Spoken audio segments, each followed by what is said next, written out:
সুপ্রিয়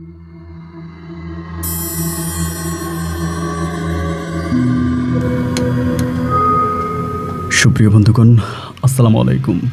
ছুটির দিনের এই গুটগুটি রজনীতে যে যেখান থেকে বাস্তব ভৌতিক পরীর গল্প শোনার জন্য আমার সাথে জয়েন করেছেন আমি আপন।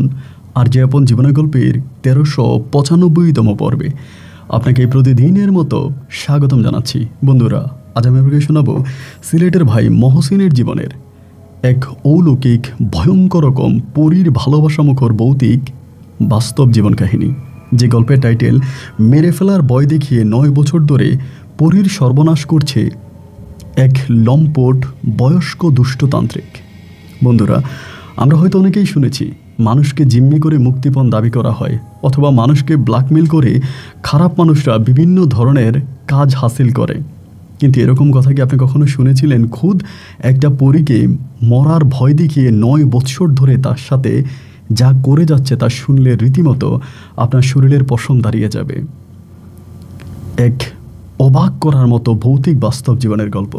প্রিয় বন্ধুরা, যারা এখনও আমার চোখে মালয়েশিয়ার প্রত্যন্ত গ্রামের ওই সৌন্দর্য উপভোগ করেননি আমার নতুন চ্যানেলে, তাদেরকে অনুরোধ করব আই বাটনে ক্লিক করে সরাসরি আমার চোখে মালয়েশিয়ার প্রত্যন্ত এলাকার মনোমুগ্ধকর সুন্দর দৃশ্য উপভোগ করে আসুন, অথবা ভিডিও ডিসক্রিপশনে গেলে ওই মালয়েশিয়ার ভিডিও সহ আমার নতুন চ্যানেলের লিঙ্ক পেয়ে যাবেন। সাবস্ক্রাইব করে বিশ্ব ভ্রমণে আমার সঙ্গী হয়ে যান। যাই হোক, গল্পে যাই। আশা করব শুরু থেকে শেষ পর্যন্ত সিলেটের ভাই মহসিনের জীবনের শরীরের পশম দাঁড়িয়ে যাওয়ার মতো ভয়ঙ্কর বাস্তব গল্প জুড়ে আপনারা আমার সাথেই থাকবেন, এবং গল্প শেষে মহসিন ভাইকে ঠিক আপনার মতো করে একটা মন্তব্য কমেন্ট বক্সে লিখবেন। ধন্যবাদ সবাইকে। সুপ্রিয় বন্ধুগণ, আসসালামু আলাইকুম। আমার নাম মোহাম্মদ মহসিন, আমার বাড়ি সিলেট। বন্ধুরা, আমি আমার জীবনের গল্পটা শুরু করার শুরুতে আপনাদেরকে আমার পরিবারের সম্বন্ধে জানিয়ে রাখি। আমার পরিবারে আমি আছি, আমার বাবা আছে, মা আছে, রয়েছে আমার দাদিমণি সহ আমার বড় 2টা বোন। আমরা টোটাল 2 বোন 1 ভাই। আমাদের পরিবারটা সিলেট বিভাগের অদূরে পাহাড় ঘেঁষা কোনো এক অজপাড়া গায়ের এক নিম্নবিত্ত পরিবার। আমার বাবা পেশায় একজন গরু চালক বা গরুর ব্যবসায়ী, কিংবা বলতে গেলে এক কথায় বলা চলে আমার বাবা একজন দিনমজুর। যখন যেই ধরনের কাজ পায় সেই ধরনের কাজই আমার বাবা করে। ছোটোবেলা থেকে বড় কষ্টে আমার শৈশবের দিনগুলো কাটে। আমাদের পাড়ায় কোনো শিক্ষা প্রতিষ্ঠান ছিল না, যার জন্য এখনও আমি টিপসই ছাড়া নিজের নামটা পর্যন্ত ঠিকমতো লিখতে পারি না। গ্রামের মানুষরা বেশিরভাগই ছিল হতদরিদ্র পরিবারের মানুষ, যারা দিন এনে দিন খেত বলে এমন একটা পরিস্থিতি। এরকম একটা গ্রামে আমি আস্তে আস্তে করে আমার শৈশব জীবন পার করি। আমার বড় 2টা বোনকে বিয়ে দিতে আমার বাবার বুক মাটিতে লেগে যায়। অনেক কষ্ট করে মানুষের কাছ থেকে দিন দেনা করে অনেক ত্যাগ তিতিক্ষার পরে আমার 2টা বোনের বিবাহ সম্পন্ন হয়। আমার 2 বোনকেও আমরা খুবই নিম্নবিত্ত পরিবারে বিয়ে দেই, কেননা বিয়ের পর থেকে আমার বোনদের উপরে হয় যৌতুকের জন্য বিভিন্ন ধরনের নির্যাতন। দেখা যায় বেশিরভাগ সময় আমার বোনেরা আমাদের বাড়িতেই থাকতো। যৌতুকের টাকার জন্য আমার বোন জামাইরা আমার বোনের উপরে খুব বেশি নির্যাতন করত। এই দৃশ্যগুলো দেখতে দেখতেই আমি আস্তে আস্তে করে বড় হচ্ছিলাম। একটা পর্যায়ে আমি মোটামুটি প্রায় অনেকটাই বড় হয়ে যাই। আমার বয়স তখন প্রায় 17 থেকে 18 বৎসরের কাছাকাছি। আমি তখন টাগরা জোয়ান, এদিক সেদিক কাজের সন্ধান করি, ভালো কোনো কাজের সন্ধান পাই না। হঠাৎ করে একটা মাস চুক্তির একটা কাজ পাইলাম, যে প্রতি মাসে মাসে বেতন দিবে। একটা বাগানে কাজ করব। একটা বাগানে কাজের চাকরি পাইছিলাম। আমাদের এলাকার এক লোকের মাধ্যমে আমি তখন চাকরিটা পাই। আমি তখন ওই বাগানের কাজে যাই এবং রাত দিন মিলিয়ে ওই বাগানে কাজ করি। বাগানে প্রচুর কাজ ছিল, অনেক পরিশ্রমের কাজ, কিন্তু সেই হিসাবে মাস শেষে বেতন কিন্তু পেতাম না। মাস শেষে যে পরিমাণের বেতন আমাদেরকে দেওয়া হতো তা দিয়ে আসলে চলাফেরা করা, খাওয়া দাওয়া করা, বেঁচে থাকা আমাদের জন্য বড্ড কঠিন হয়ে যেত। এরপরেও যেহেতু আশেপাশে তেমন কোনো কাজ নাই, ওই বাগানে কাজ করেই আস্তে আস্তে করে দিন রাতগুলো পার করতেছিলাম। এরকম করতে করতে মোটামুটি অনেক দিন কেটে গেল, প্রায় মাস 6 মতো কেটে গেল। 6 মাস পরে হঠাৎ করে একটা ফ্যামিলি আসছে। আমি যেখানে কাজ করি ওইখানে একটা চায়ের বাগান আছে সাথে, ওই চায়ের বাগানে ঘোরার জন্য। তো ঘোরার জন্য একটা ফ্যামিলি আসছে। ওইখানে একটা মহিলা লাল কাপড় পরে আসছিল। সেখানে একটা ষাঁড় গরু ছিল, ওই গরুটাও ছিল আমাদের বাগানের মালিকের। ষাঁড় গরুটা তখন ওই মহিলাকে দৌড়ে এনে দিয়েছিল। এই দৃশ্যটা আমি তখন পাহাড়ের এপার থেকে দেখতে পারি। আমি দৌড়িয়ে গিয়ে মহিলার সামনে দাঁড়িয়ে ওই ষাঁড় গরুটাকে ধরি। মহিলাটা তখন আমাকে ধন্যবাদ জানিয়ে আমাকে 200টা টাকা দেয়। মহিলার জামাই আমারে বলল, তোমার বাড়ি কই? আমি তখন আমার বাড়ির ঠিকানা বললাম। বলল, তুমি কি করো? আমি বললাম, এখানে আমি কাজ করি, এই বাগানে আমি কাজ করি। বলে, তুমি গরুটার মাথায় হাত দেওয়ার সাথে সাথে, গরুটাকে ধরার সাথে সাথে গরুটা শান্ত হয়ে গেল। দেখে মনে হলো গরুর প্রতি তোমার অনেক ভালোবাসা, গরুকে তুমি অনেক বেশি ভালোবাসো। আমি তখন বললাম যে ঠিক আপনি এরকমটাই বলতে পারেন, কারণ গরুর প্রতি আমার এক ধরনের মায়া কাজ করে। ছোটোবেলা আমাদের একটা গরু ছিল, আমার আব্বা ওইটাকে ঈদের সময় বিক্রি করে দেয়। আমি 3 দিন পর্যন্ত না খেয়েছিলাম, রাগ করেছিলাম। আমি গরুকে অনেক ভালোবাসি। তিনি আমাকে বলে, আচ্ছা আমি যদি তোমাকে এক জায়গায় নিয়ে যাই, আমার সাথে যাবা? ওনার এই কথাটা শোনার পরে আমি ওনার মুখের দিকে তাকিয়ে আছি। তাকিয়ে থেকে বললাম যে আপনি যদি বলেন আমি যাব, কিন্তু আমি তো এই বাগানে কাজ করি, এখন বললেই তো আমি হুট করে যেতে পারবো না। আমার বাগানে যে মালিক আছে তার কাছ থেকে ছুটি নিয়ে আমাকে যেতে হবে। ওই ভদ্রলোক আমাকে বলল যে না, তুমি তার কাছ থেকে ছুটি নিতে হবে না, আমি তোমাকে অন্য একটা জায়গায় কাজে নিয়ে যাব, তুমি পার্মানেন্টলি কাজ করবা। আমি তখন ওনাকে জিজ্ঞেস করলাম যে কি কাজ? উনি বলল, আমার মায়ের সেবা যত্ন করা। তো কথাটা যখন আমাকে বলল, আমি একটু অবাক হয়ে গেলাম যে ওনার মায়ের সেবা যত্ন করার জন্য তো উনি অন্য কোনো মানুষ নিয়ে যাবে, মানে ধরেন মহিলা নিয়ে যাবে, তো উনি হঠাৎ আমাকে নিতে চাচ্ছে কেন? বিষয়টা বুঝতে পারলাম না। পরে আমাকে বলল, তুমি কি আমার সাথে যাবা? আমি বললাম, আপনি যদি আমাকে নিয়ে যান আমি আপনার সাথে যেতে রাজি আছি, কিন্তু আমি একজন ছেলে মানুষ হয়ে আপনার মায়ের সেবা কিভাবে করব? আমি না এটা ঠিক বুঝতেছি না। উনি আমাকে বলল, তুমি আমার সাথে চলো, আমার সাথে গেলেই তুমি সব কিছু বুঝতে পারবা। কবে যাবা? আমি বললাম, আপনার ঠিকানা আমাকে লিখে দেন এবং 3 তারিখ বলেন, আমি ওই তারিখে যাব। পরে লোকটা তার ঠিকানা আমাকে লিখে দিল। বিশ্বাস করেন, আপনি শুনলে অবাক হয়ে যাবেন, একেবারে অবাক করার মতো একটা ঘটনা। তো নাম ঠিকানা আমাকে লিখে দিল। লিখে দেওয়ার পরে আমি বললাম, ঠিক আছে, আমি 3 দিন পরে যাব। তো এখন ওইটা কেমন কাজ, কী ধরনের কাজ, আদৌ আমি কাজ ঠিকমতো করতে পারি কি না, এই কিছুই তো আমি জানি না। এখন হঠাৎ করে গেলেই কি সব কিছু হয়ে যাবে? তো এখানে আমি তখন আমার মালিকের কাছ থেকে 2 দিনের জন্য ছুটি নিলাম, যে ওইখানে গিয়ে আমি কাজের পরিস্থিতি দেখে আসি। যদি কাজ ভালো হয়, কাজ করতে পারি, তাহলে আমি চলে যাব। আর যদি দেখি যে না, কাজ অতটা ভালো না, আমি কাজ করতে পারি না, তাহলে আমি আবারও ফিরে চলে আসবো আমার পুরনো কাজে। এই কথা বলে মালিকের কাছ থেকে ছুটি নিয়ে আমি তখন রওনা দিলাম। আমাদের জৈন্তা পাড়ার ওইদিকে ছিল ওনার বাড়ি, জৈন্তার ওইদিকে ছিল। দেন আমি তখন ওইখানে যাই, এবং যাওয়ার পরে অবাক করা বিষয় হচ্ছে, সে পাড়ায় গিয়েই আমি সব হিন্দু মানুষদেরকে দেখতে পাই, এবং সমস্ত রকমের হিন্দু মানুষ। ওই পাড়াটার নাম ছিল আপনার গাজী পাড়া বলতো সবাই। তো গাজী পাড়া, গাজী মানেই তো মুসলিম, কিন্তু গাজী পাড়ার মধ্যে ঢোকার পর আমি দেখতে পাই সব হিন্দু সম্প্রদায়ের মানুষ। এবং যেই লোকটা আমাকে যার ঠিকানা দিয়েছে, বাড়ির ঠিকানা দিয়েছে, তিনার নাম ছিল পলাশ, এবং তিনিও হিন্দু ধর্মেরই একটা মানুষ। এটা কিন্তু আমি ওই পাহাড়ে বুঝতে পারি না যে উনি হিন্দু। ওনার বাড়িতে যাওয়ার পরে তিনি আমাকে খুবভাবে আদর আপ্যায়ন করলো, আমাকে ঘরের ভিতরে জায়গা দিল। আমি ঘরে গেলাম, এবং তিনাদের বাড়িটা বিশাল বড় একটা বাড়ি। বাড়ি দেখলে আপনার চোখ জুড়িয়ে যাবে, অসম্ভব রকমের সুন্দর মায়াবী একটা বাড়ি হতেন। বাড়ির উঠানে গেলাম, যাওয়ার পরে চারপাশে চোখ বুলিয়ে আমি অবাক দৃষ্টিতে তাকিয়ে আছি। কত সুন্দর বাড়ি, এত বড় বড় দালান। ওরা সম্ভবত অনেক বেশি পয়সাওয়ালা। পলাশ সাহেব তখন বেরিয়ে আসলো এবং আমাকে ঘরের ভিতর নিয়ে গেল। ফল ফ্রুট সহ আমাকে অনেক ধরনের খাবার উনি দিল। আমি সব ধরনের খাবারই খাচ্ছি, এবং খাবার খেতে খেতে ওনাকে বললাম, আপনি বললেন আপনার মায়ের সেবা করার জন্য, আপনার কি হিন্দু? উনি আমাকে বলে, হ্যাঁ আমরা হিন্দু। আমি বললাম যে আচ্ছা ঠিক আছে। আমাকে তখন খাবার দেওয়ার পরে আমাকে বললো, চলো আমার মায়ের সাথে তোমার পরিচয় করাই দিই। তিনি নিয়ে গেল আমাকে গোয়াল ঘরে নিয়ে একটা গাই আমাকে দেখাইলো, এবং গাইটার মধ্যে লাল কাপড় দিয়ে রাখা, মাথার মধ্যে কি জানি উম্মর মতো কিছু একটা আর্ট করা। এবং আমি একটু অবাক হয়ে গেলাম। উনি আমাকে বললো, এটাই আমার মা, আর আমার মাকে খড়কুটো দেওয়া, আমার মায়ের সেবা যত্ন করার জন্যই আমি তোমাকে রাখতে চাই। তো আমি এই জায়গাটার ভিতরে একটু বিব্রত হয়ে গেলাম। প্রথমত আমি হচ্ছে মুসলমান ধর্মের একটা ছিলাম, আমি মুসলিম, এবং তার উপরে তিনি যাকে মা বলছে সেটা একটা গরু। সো আমি ওনার এই গরু মায়ের সেবা যত্ন করবো, আমি আসলে ঠিক ওই সময় বুঝতেছিলাম না। তো তারপর ওনার গরুটার দিকে তাকালাম। গরুটা দেখতে খুবই সুন্দর ছিল, অসম্ভব রকমের সুন্দর। আমার জীবনে আমি অনেক গরু দেখেছি, কিন্তু এত সুন্দর গরু আমি দেখি নাই। আমার কাছে মনে হয় তিনি যে তাকে মা বলেছে, সত্যি মায়ের থেকেও বেশি শ্রদ্ধা, সম্মান এবং পয় পরিষ্কার রাখে এই গরুটাকে। ওনার সাথে উঠানে আসলাম। উঠানে এসে ওনাদের বৈঠক ঘর বলে একটা ঘর আছে, বৈঠক ঘরে গেলাম। যাওয়ার পরে উনি আমার বলে, কী ব্যাপার মহসিন, কী সিদ্ধান্ত নিলা, আমার মায়ের সেবা করবা? আমি বললাম, দাদা কিছু মনে করবেন না, প্রথমত আমি একটা মুসলিম ছেলে, এটা কি আপনি জানেন? উনি বলে, হ্যাঁ জানি, তাতে কি হয়েছে? আমি বললাম, আপনি যাকে মা ডাকছেন, আমি যদি আপনার মায়ের সেবা যত্ন করি তাহলে আপনার ধর্মের কোনো ক্ষতি হবে না? উনি বলে, না কোনো ক্ষতি নেই, তুমি এর সেবা যত্ন করবা, তুমি তার খাবার দাবার আনবা, তার গোসল করাবা, অতটুকুই তোমার কাজ, এর বাইরে তোমার আর কোনো কাজ নাই।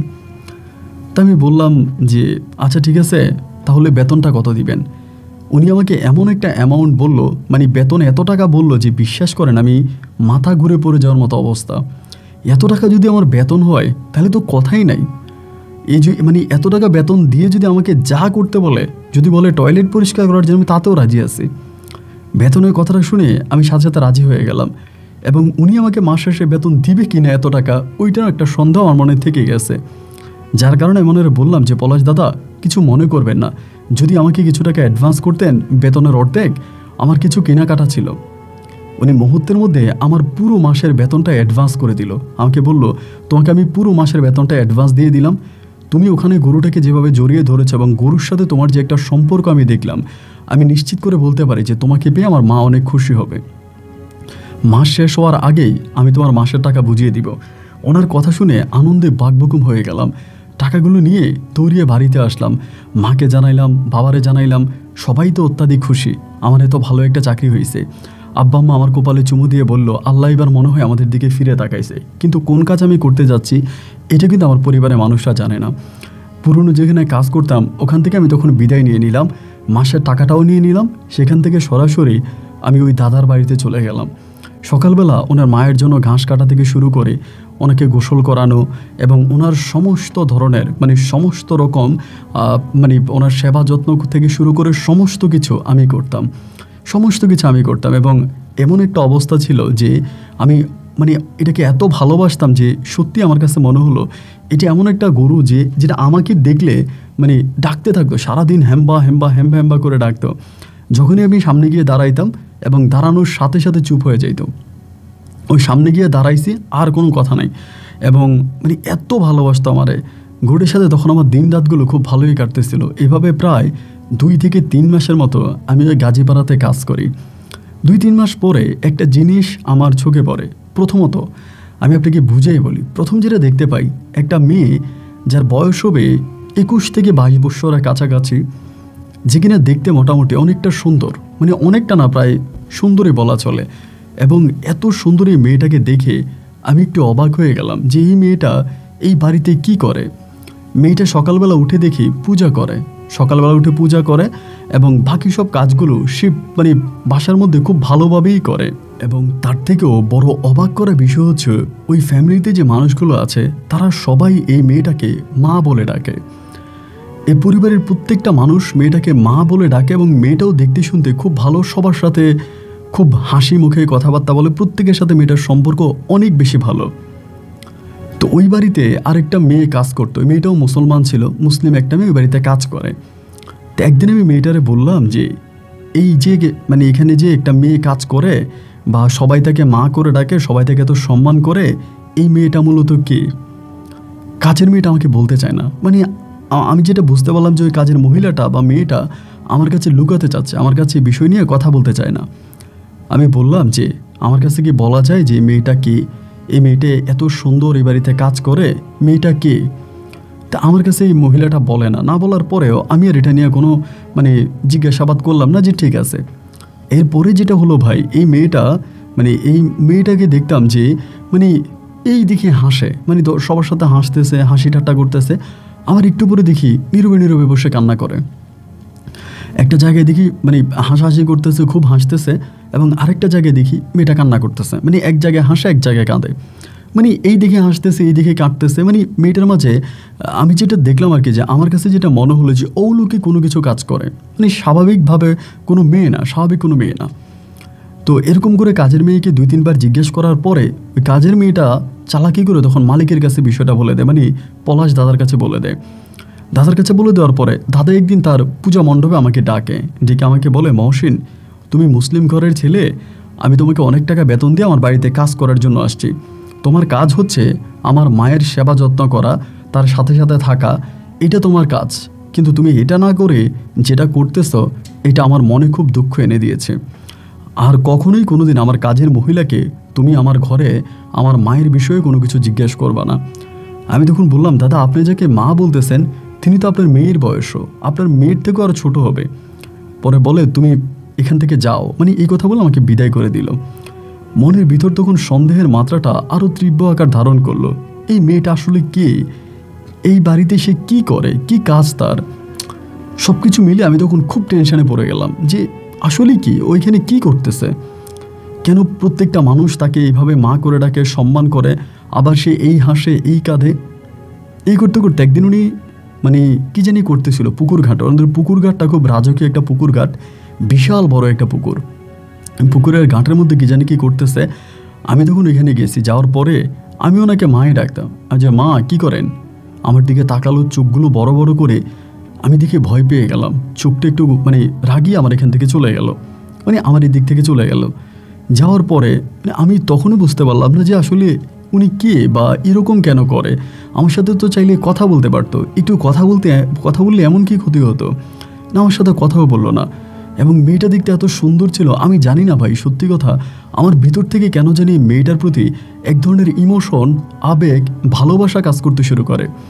মানে এক ধরনের অন্যরকম অনুভূতি আমার মনের ভিতরে মেয়েটাকে নিয়ে জাগলো, যে অনুভূতির নাম আপনি ভালোবাসাও বলতে পারেন। আমি সেই বাড়িতে কাজ করি, সে বাড়ির প্রত্যেকটা মানুষ মেয়েটাকে মা বলে ডাকে। এরকম করে মাঝে মাঝে যে জিনিসটা আমার সবচেয়ে বেশি চোখে পড়েছে, ওই বাড়ির একজন বয়স্ক লোক আছে যিনি ঠিকমতো হাঁটাচলা করতে পারে না। এই মেয়েটার কাঁধে হাত ধরে উনি হাঁটে, এবং ওই লোকটার নাম হচ্ছে নিমাই কবিরাজ। তারা সবাই মানে নিমাই তান্ত্রিক বলে আর কি।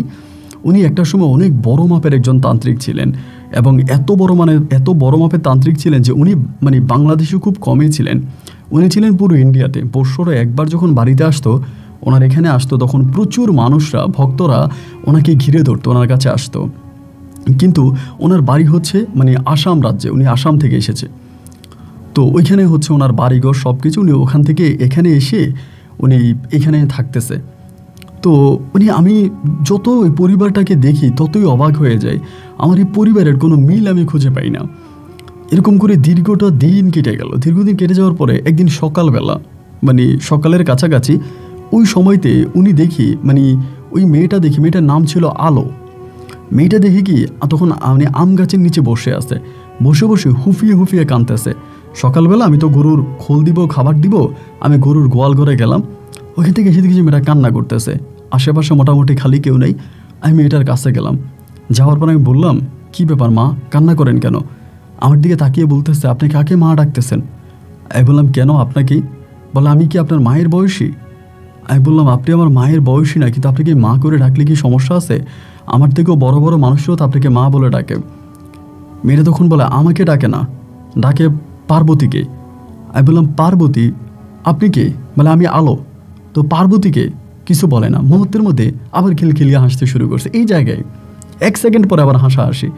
আয়শা বলে, কি রে, কী চাস আমার কাছে? বুঝতে পারলাম না। আমি বলি, কিছু চাই না, আপনি একটু আগে বললেন আপনার নাম আলো, মানে আলো, এখন বলেন কি? আমি না আপনার কথা বুঝি না। পরে বলে, যা তুই তোর কাজ কর, এত কিছু তোর বুঝতে হবে না। ওইখান থেকে হাসতে হাসতে মেয়েটা নাচতে নাচতে ঘরের ভিতর ঢুকে গেল। এরকমভাবেই দেখতাম, কখনো হাসে, কখনো কাঁদে, কখনো হাসে, কখনো কাঁদে। এই মেয়েটার প্রতি একটা পর্যায়ে আমার প্রচণ্ড রকমের ভালোবাসা কাজ করলো। কেন কাজ করলো এটা বলি। একদিন সকালবেলা ওই বৃদ্ধ লোকটা মেয়েটাকে লাঠি দিয়ে প্রচুর পিটাইল। ওই যে নিমাই তান্ত্রিক বলে যে লোকটা আছে, ওই লোকটা একটা লাঠি দিয়ে মেয়েটাকে প্রচণ্ড রকমের পিটাইলো সকালবেলা। এটা আমি দেখলাম। তো যখন পিটাইতেছে, আমার ভিতরে মেয়েটার জন্য খুব মায়া লাগতেছে, এইভাবে কেন মারতেছে, মানে প্রচুর পিটাইতেছে। আর ওই বৃদ্ধ লোকটা যখন এই আলোরে পিটায়, তখন আশেপাশের কেউ গিয়ে ওনারা ধরে না, বা কেউ এটা দেখলেও না দেখার অভিনয় করে থাকে, বা কেউ এটার কোনো প্রতিবাদ করে না। সব কিছু মিলিয়ে আমার কাছে বিষয়টা খুব ঘোলাটে মনে হলো। আমার কাছে মনে হলো এখানে এমন কিছু জিনিস লুকায়িত আছে যা সত্যি বড় ধরনের কিছু একটা ঘটবে, এরকম কোনো কিছু এই পরিবারে লুকায়িত আছে। তো কি মূলত ওইটা তো আর আমি জানি না, আমাকে এটা খুঁজেও বের করতে হবে। এবার প্রতিনিয়ত আমি আলোকে নিয়ে রিসার্চ করতে থাকি, আলো কী করে। মাঝে মাঝে দেখি পূজা দেয়, আবার মাঝে মাঝে সে আল্লাহকেও ডাকে। মাঝে মাঝে শীতকালে কোন শীতের মধ্যে গোসল করতে যায়, আবার গরমকালে বলে আমি গরম পানি দিয়ে গোসল করব। খাবার খেতে গেলে প্রচণ্ড রকমের খাবার খায়। মাঝে মাঝে গরুর কাছে এসে গরুর কাছে মাথা নত করে, গরুর পূজা করে। আবার মাঝে মাঝে বলে এইটা আবার কি, এরে তো সেবা করিস কেন। মানে পুরো উল্টা পাল্টা সম্পূর্ণ রকমের একটা বিষয় আমি মেয়েটার মাঝে দেখতে পাই। তো মেয়েটারে আমি আর কিছু বলি না, বা তার সাথে আমার আর কোনো কথা নাই। একদিন হলো কি, শুক্রবার রাতে আমি জুমার নামাজ পড়ছি, পড়ার পরে সেদিন আমার বারবার আলোর কথা মনে পড়তেছে। কেন যে এতবার মেয়েটার কথা মনে পড়তেছে বুঝি না। এরকম করতে করতে আমি সেদিন রাতের বেলায় ঘুমিয়ে গেলাম, এবং ঘুমিয়ে যাওয়ার পরে আমি পাঞ্জাবি পরিহিত একটা হুজুরকে দেখতে পেলাম, যিনি পাঞ্জাবি পরা অবস্থায় আছে এবং খুবই ভালো, মাথায় একটা পাগড়ি বাঁধা। আমার কাছে এসে বলে, তুই তাড়াতাড়ি মনু মুন্সির কাছে যা। এমন করে বলে, তাড়াতাড়ি মনু মুন্সির কাছে যা। সিলেটেই একটা ঠিকানা আমাকে দিল। মনু মুন্সি বলে একটা লোক আছে, ওনার কাছে যাওয়ার জন্য ওই ঠিকানা আমাকে দিল। পুরোটা ঠিকানা আমাকে দিল। আমি কিন্তু খুব শিক্ষিত মানুষ না, এবং ওই ঠিকানাটা দেওয়ার সাথে সাথে আমার ঘুমটা ভেঙে গেল। আমি হাতে মুখে পানি দিলাম, কি ব্যাপার, এটা আমি কাকে দেখলাম, এবং তিনি আমাকে কেন মনু মুন্সি বলে একটা কবিরাজের ঠিকানা দিল। ওই কবিরাজের কাছে বললো, মনু মুন্সির কাছে যা, সেই তোর মনের প্রশ্নের উত্তর দিয়ে দিবে। মনু মুন্সির কাছে যা, সে তোর মনের প্রশ্নের উত্তর দিবে। এবং মনু মুন্সির ঠিকানাও আমাকে বলে দিল স্বপ্নের মধ্যেই। একটু অবাক হয়ে গেলাম যে ঘটনা কি। উনি এইভাবে আমাকে স্বপ্নের মধ্যে ঠিকানাও বলে দিল, যেতেও বলল, এবং বলল সেখানে গেলে আমার প্রশ্নের উত্তর আমি পেয়ে যাব। সব কিছু মিলিয়ে আমার কাছে বিষয়টা তখন জানি কেমন একটু অন্যরকম মনে হচ্ছে। তাও ঠিক আছে, যেহেতু আমাকে যেতে বলেছে আমি যাব। এখানে কি আছে, কেন যাইতে বলছে, সব কিছু আমি দেখব, শুনবো এবং বুঝবো। একদিন পরেই তখন আমি পলাশ দাদার কাছ থেকে ছুটি নিলাম 3 দিনের জন্য। তো উনি বললো, আমি তো আসলে ছুটি দিতে চাই না, তাই ঠিক আছে তুই যেহেতু যেতে চাস যা, তবে তাড়াতাড়ি চলে আসিস, কারণ তুই না থাকলে মা খুব কান্না করে, প্রচণ্ড কান্নাকাটি করে, এবং মায়ের কান্না কেউ থামাতে পারে না। মা প্রচুর ডাকে, তোকে অনেক মিস করে, তুই তাড়াতাড়ি চলে আসবি, কিন্তু থাকবি না। আমি বললাম যে না দাদা, আমি যাবো আর আসবো, আমি 3 দিন থেকে চলে আসবো। দাদার কাছ থেকে বিদায় নিয়ে আমি তখন রওনা দিলাম সেই মনু মুন্সির ঠিকানায়। এবং মনু মুন্সির ঠিকানা আমি যেখানে থাকতাম ওইখান থেকে সিলেটের মধ্যেই পড়ছি, কিন্তু অনেক দূরে, সিলেট বিভাগে, বাট অনেক দূরে। আমি তখন আস্তে আস্তে করে রওনা দিচ্ছি। রওনা দেওয়ার পরে সেই গ্রামে গেলাম। সেই গ্রামে যাওয়ার পরে এই ঠিকানা আমাকে কে দিল, কীভাবে এটা আমার মনের মধ্যে মুখস্থ হয়ে গেল, স্বপ্নে দেখা সেই মানুষটা কে ছিল, এর কোনো প্রশ্নের উত্তর কিন্তু আমি মনু মুন্সির কাছে যাওয়ার আগ পর্যন্ত পেলাম না। ওই গ্রামে ঢুকলাম, এবং গ্রামে ঢোকার পরে লোকজনদেরকে জিজ্ঞেস করলাম, এই গ্রামে মনু মুন্সি বলে কোনো কবিরাজ আছে? সবাই বলে যে না, এই গ্রামে মনু মুন্সি নামের কোনো কবিরাজ নাই। চিন্তা করলাম, মনু মুন্সি নামের কোনো কবিরাজ এই গ্রামে নাই। আমি বললাম যে আমি তো জানি এই গ্রামে একজন কবিরাজ আছে, সে যার নাম হচ্ছে মনু মুন্সি। বলে না, মনু মুন্সি নামের কোনো কবিরাজ এই গ্রামে নাই। যতগুলো মানুষকে জিজ্ঞেস করলাম, প্রত্যেকটা মানুষ আমাকে বলল যে না, এই নামের কোনো কবিরাজ এই গ্রামে নাই। তাহলে স্বপ্নে আমি কাকে দেখেছিলাম? কে স্বপ্নে এসে আমাকে মনু মুন্সির ঠিকানা দিয়ে গেল? ওই লোকটা কে ছিল? কোনো কিছুই তখন আমি বুঝতে পারতেছি না। কোনো প্রশ্নের উত্তর আমার নিজের মাথায়ও আসতেছে না, কি হচ্ছে আমার সাথে। অনেকক্ষণ পর্যন্ত ওখানে দাঁড়িয়েছিলাম। অনেকক্ষণ পর্যন্ত দাঁড়িয়ে থাকার পরে একটা সময় দূর চাই, এখান থেকে চলে যাব, গ্রাম থেকে তখন বেরিয়ে যাব। গ্রামটা অনেক প্রত্যন্ত এলাকার একটা গ্রাম ছিল। আমার পায়ে হেঁটে যেতে লেগেছে প্রায় 1.5 ঘন্টার মতো, অনেক দূরের একটা গ্রাম। তো আমি একটা সময় গ্রাম থেকে বেরিয়ে যাব। যাওয়ার সময় একটা হুজুর দেখলাম সাইকেল নিয়ে আসতেছে, অনেক পুরনো একটা সাইকেল, খটখট খটখট করে সাইকেলটা নিয়ে আমার সামনে আসছে। এসে আমাকে বলে, কোথায় যাও? আমি বললাম, আমি এই গ্রামে একটা লোককে খোঁজার জন্য আসছিলাম, তারা তো পাইলাম না, এখন চলে যাচ্ছে। বলে, কাকে খুঁজতে আসছো? আমি বললাম, মনু মুন্সিকে। উনি বলে, আমি মনু মুন্সি, চলো আমার সাথে। তো আমি চিন্তা করলাম, কিরে এতগুলো মানুষকে জিজ্ঞেস করলাম, প্রত্যেকেই বলো মনু মুন্সি নামের কোনো কবিরাজ এই গ্রামে নাই, অথচ উনি মনু মুন্সি। বিষয়টা আমি খুব একটু অবাকই হয়ে গেলাম। তো ঠিক আছে, ওনার সাথে সাথে আমি ওনার মসজিদ একটা মসজিদের ঘাটে আমাকে নিয়ে গেল। একটা ছোট ঘরে আমাকে নিল, বলো হাত মুখ ধো। হাত মুখ দিলাম, আমার জন্য উনি খাবারের ব্যবস্থা করলো। এবং ওনার খাবার পরিবেশন দেখে আমার কাছে মনে হচ্ছে আমি যেখানে আসবো উনি আগে থেকে এটা জানে। এই লোকটা আগে থেকেই জানে যে আমি এই জায়গায় আসবো, এবং আমার জন্য ওভাবেই অনেক খাবার পরিবেশন করতেছে। সব কিছু রীতিমতো আমার কাছে কেমন জানি কল্পনার মতো মনে হচ্ছে, যেন আমি স্বপ্নে দেখতেছি এমন একটা অবস্থা। আমার মুরগির মাংস, ভাত, ডাল, সবজি দিয়ে, ভর্তা দিয়ে ভালো করে খেতে দিল। আমিও একদম পেট ভরে মজা মাস্তি করে ভুঁড়ি ঝুলিয়ে খাইলাম। খাওয়ার পর ওনারে বললাম, হুজুর, আমি এখানে যে কবিরাজের কাছে আসছি, আপনি কি এই কবিরাজকে চিনেন? উনি বলে, আমি সেই কবিরাজ। আমি বললাম, কি বলেন? আমি তো গ্রামের প্রতিটা মানুষকেই জিজ্ঞেস করলাম মনু মুন্সি বলে কোনো কবিরাজ এই গ্রামে আছে কি না, সবাই তো বললো না। উনি বলে, আমি যে কবিরাজ এটা শুধুমাত্র আমি জানি, এটা সবাই জানে না, যার কারণে সবাই তোমাকে মানা করেছে যে মনু মুন্সি নামের কোনো কবিরাজ এই গ্রামে নাই। আমি বললাম, আপনি কবিরাজি করেন আর সেটা এই গ্রামের কোনো লোক জানে না? তিনি বলে যে না, এই গ্রামের কোনো লোকে জানে না আমি যে কবিরাজি করি। আর মূলত বলতে গেলে আমি কোনো কবিরাজও না, আমি এই গ্রামেরই জামে মসজিদের ইমাম। আমি মানুষকে নামাজ পড়ে এবং এই মসজিদে আমি ইমামতি করি। আমার কাছে তখন কেন জানি প্রতিটা বিষয় খুব গোলাটে মনে হচ্ছে, ওনার কথার উত্তরগুলোও বুঝতেছি না, এবং আমি কেন আসছি, কে আমাকে পাঠাইলো, এর কোনো ব্যাখ্যা আমি তখন জানি না। উনি তখন আমাকে বলে, তুমি বিব্রত হইও না, তুমি বসো, খাওয়া দাওয়া করেছো, একটু রেস্ট করো, আমি তোমার সাথে রাতে কথা বলবো। আমি বললাম যে না, আমি যেই লোকের কাছে আসছি তার যদি আমি নাই পাই, আমি এখান থেকে চলে যাব। তিনি বলে, তুমি তাকে এখনও পাও নাই? আমি বললাম যে না, পাই নাই। তখন তিনি আমাকে নিজেই বলতেছে, তোমাকে স্বপ্নে আমার ঠিকানা বলেছিল, তাই তো? সেই ঠিকানায় তুমি আমার কাছে এসেছো। আমি বললাম, হ্যাঁ, স্বপ্নে আপনার ঠিকানা আমাকে বলেছিল এবং সেই ঠিকানা অনুযায়ী আমি আপনার কাছে এসেছি। উনি বলে, তাহলে তো হয়েই গেল, তুমি সেই ঠিকানা অনুযায়ী আমার কাছে আসছো মানে তুমি আমাকে পেয়ে গেছো, আর কি চাই তোমার? আমি বললাম, আসলে কে যিনি আমাকে স্বপ্নে এসে আপনার ঠিকানা দিল? তখন সেই লোকটা বলে, তিনি একজন হজরত। আমি বললাম, হজরত মানে? বলে, হ্যাঁ, মহামানবদের আমরা হজরত বলি, তিনি একজন হজরত এবং তিনি একজন জিন জাতি, জিনের একজন ভালো আলেম, তিনি সম্পর্কে আমার বন্ধু হয়, তিনিই তোমাকে আমার ঠিকানা দিয়েছে। আমি তখন বললাম, কেন? তিনি কেন আপনার ঠিকানা আমাকে দিল? বলে, তোমার মনে কিছু প্রশ্ন আছে, এই প্রশ্নের উত্তরগুলোর জন্য। আমি বললাম, আমার মনে প্রশ্ন আছে, এটা কি আপনি জানেন? বলে, হ্যাঁ জানি। আমি বললাম, বলেন তো আমার মনে কী প্রশ্ন আছে? উনি বলে, তুমি যে হিন্দু বাড়িতে কাজ করো, হিন্দু বাড়ির একটা মেয়ে যাকে মাঝে মাঝে আলো বলে ডাকো আর মাঝে মাঝে পার্বতী বলো, এই আলো আর পার্বতীকে নিয়েই তোমার মনে হাজারটা প্রশ্ন। এই প্রশ্নের উত্তরগুলোই দেওয়ার জন্য উনি আমার কাছে তোমাকে পাঠাইছে, এবং তুমি আসার আগে উনি আমাকে সমস্ত কিছু তোমার সম্বন্ধে বলেছে। আমি বললাম, তাহলে তো আপনি সঠিক মানুষের কাছে আমি আসছি। বলে, হ্যাঁ, আমার সাথে রাত যাপন করো, রাতে উনি আমার কাছে আসবে, আমি তোমার সাথে কথা বলবো। একটা দ্বিধাদ্বন্দ্বের মাঝে আমার তখন দিনটা কাটতেছে যে আমি কোথায় আসলাম, কি হচ্ছে আমার সাথে, কি বলছে এসব কথা। সমস্ত কিছু পেরিয়ে আস্তে আস্তে করে বিকেল গলিয়ে সন্ধ্যা চলে আসলো। মাগরিবের নামাজ আদায় করলাম, দেখতে দেখতে এশার আজানের সময় হয়ে গেল, এশার নামাজ পড়লাম। উনি আর আমি অত্যন্ত একটা পাড়ার মধ্যে, একটা গ্রামের মধ্যে, বাড়ির মধ্যে খেতে গেলাম। যে বাড়িতে খাইলাম সে বাড়ির লোকেরা জিজ্ঞেস করলো, হাফেজ সাহেব এই লোককে? বলে, আমার আত্মীয়, আমার বাড়ি থেকে আসছে।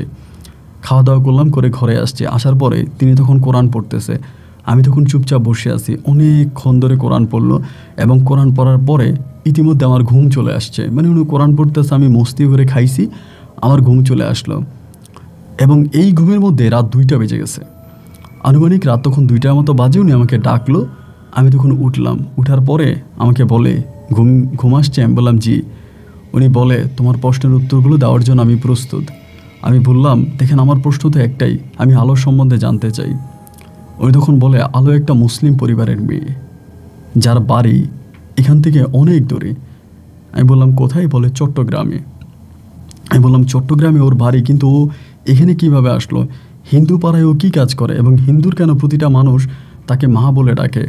বলে, ওই লোকটাই আমাকে বলতেছে, তুমি পলাশ নামের যার বাড়িতে গিয়েছো এবং পলাশ নামের যে ভদ্রলোকের বাড়িতে তুমি কাজ করো, ওই পলাশের বাবাই হচ্ছে নিমাই তান্ত্রিক। নিমাই তান্ত্রিক একজন বড় মাপের তান্ত্রিক, খুব বড় তান্ত্রিক। তিনি তার জীবনে বিয়ে করেছে, কিন্তু তার ওয়াইফের সাথে তার সম্পর্ক খুব বেশি ভালো ছিল না। বিয়ের প্রায় 15 বৎসরের মাথায় তার স্ত্রী মারা যায় এবং স্ত্রী মারা যাওয়ার পরে তার 2 সন্তান এবং এক মেয়ে ছিল, তাদেরকে নিয়ে তিনি আছে। তার স্ত্রী যখন মারা যায় তখন তিনি প্রাপ্তবয়স্ক একজন যুবকের মতোই ছিলেন এবং স্ত্রীর মৃত্যুর পরে তিনি কোনো অংশে ভেঙে পড়েন নাই। তখনও তিনি আসাম রাজ্যে তথা ইন্ডিয়ার বিভিন্ন রাজ্যে গিয়ে কবিরাজি কার্যক্রম চালাতেন। সেখান থেকেই তিনার শেষ বয়সে একজন সঙ্গী প্রয়োজন, শেষ বয়সে ওনার সাথে থাকার জন্য, ওনার সেবা যত্ন করার জন্য। তো শেষ বয়সে তিনি সিদ্ধান্ত নিলেন পার্বতী নামের একটা পরীকে তিনি তার সাথে রাখবেন এবং ওই পার্বতী ছিল একজন মুসলিম পরী। আমি বললাম তারপর?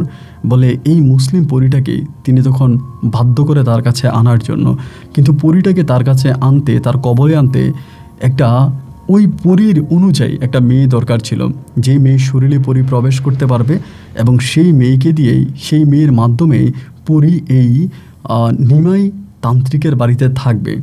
যথাসময়ে ওই একটা মেয়ে এবং তার মানে দুইটা মেয়ে আর তার মা ছিল চট্টগ্রামের এই কবিরাজ মানে তান্ত্রিক নিমাইয়ের কাছে, এবং আসার পরে নিমাই সেখানে তার দুইটা মেয়ে ছিল যমজ, দুইটা যমজ মেয়ে আর তার মা ছিল। ওই যমজ মেয়ের মাঝে একটা মেয়েকে নিমাই তখন টার্গেট করে। মেয়েটার বয়স তখন খুব কম ছিল, আনুমানিক এরকম হতে পারে যে প্রায় 11 কি 12 বৎসরের মতো ছিল। এই 11-12 বৎসরের ওই মেয়েটাকে নিমাই তখন টার্গেট করে ওই মেয়েটাকেই, এই মেয়েটার উপরে নিমাই তখন ওই পার্বতী নামের পরীটাকে প্রয়োগ করে। নিমাই ওই আলো নামের মেয়েটার উপরে পার্বতী নামের ওই পরীটাকে ঢুকিয়ে দেয়, এবং ঢুকিয়ে দেওয়ার পরে হঠাৎ করে এই মেয়েটাই নিমাইয়ের বাড়িতে থাকতে শুরু করে। 11 থেকে 12 বছর বয়স থেকে এই মেয়েটা নিমাইয়ের সমস্ত সেবা যত্ন করত। সে পায়খানা করলে পরিষ্কার করত, তার ঘরদুয়ার পরিষ্কার করত, এবং এই পাড়ার যে নিমাইয়ের যে ছেলেমেয়েরা আছে সবাই তখন এই আলোকে মা করে ডাকতে শুরু করে। এই বাড়িতে আসার পরে আলো তখন হিন্দু ধর্মর কাজ করতে শুরু করে এবং হিন্দু ধর্ম পালন করতে শুরু করে। এবং নিমাই তখন সবার কাছে বলা বলি করে যে আলো হচ্ছে তার স্ত্রী, তিনি আলোকে বিয়ে করেছেন, হক 11-12 বছর, তা থেকেই তিনি আলোর স্বামী। এবং আলোর স্বামী দাবি করে ওই 11 বছরের মেয়েটাই এই বয়স্ক কবিরাজ বা তান্ত্রিক নিমাইয়ের সাথে থাকতে শুরু করে। মেয়েটা যে নিমাইয়ের সাথে আছে মেয়েটা তার নিজেও জানে না। মেয়েটার ভিতরে কোনো বোধ নাই, কোনো শক্তি নেই। মেয়েটার ভিতরেই একটা পরীকে বন্দি করে রেখেছে ওই দুষ্টতান্ত্রিক। আমি তখন বললাম, একটা মেয়ের ভিতরে পরীকে ঢুকিয়ে এতে ওনার লাভ কী? এবং ওই পরীটা কেন মেয়েটার শরীর থেকে যায় না? পরীদের তো অনেক ক্ষমতা থাকে, এবং পরীটাই কেন বারবারই নিমাই দায়ের কথা শুনতেছে, এবং নিমাই যা যা বলতেছে পরী কেন তাই করতেছে? তখনই এই মনুমুন্সি আমাকে বলল, পরীটাকে মূলত এমনভাবে বন্দি করে রাখা হয়েছে, পরীটাকে বলা হচ্ছে যে তুমি যদি আমার কথা না শোনো, আমার কথা না মানো, আমার কাজ না করে দাও, তাহলে আমি যে কোনো সময় তোমাকে জবাই করে দিব। মৃত্যুর ভয় দেখিয়ে প্রায় 9 বছর ধরে এই পরীটাকে ভোগ করে যাচ্ছে এই ভয়ঙ্কর দুষ্ট প্রকৃতির বৃদ্ধ লম্পট নিমাই তান্ত্রিক। ওনার কথাগুলো শুনে আমি তখন ওনার মুখের দিকে তাকিয়ে আছি। আমি বললাম, এটা কেমন কথা? তাহলে আমার প্রশ্ন হচ্ছে যে আমি কেন এই আপনার ঠিকানা আমি কেন পেলাম? এটা আমার উপরে কেন আসলো, বা যিনি আমাকে স্বপ্ন দেখালো তিনি কে?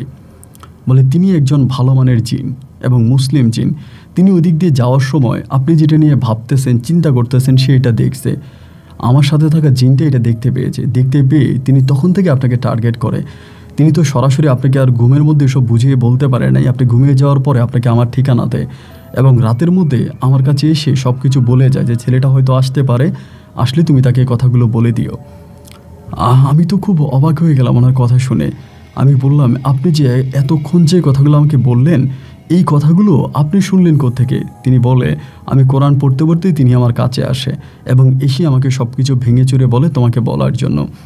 আমি বললাম যে তাও তো ঠিক, সত্যি আপনি আমার মনের কথা বলে দিয়েছেন, যেগুলো আমি জানতামই না।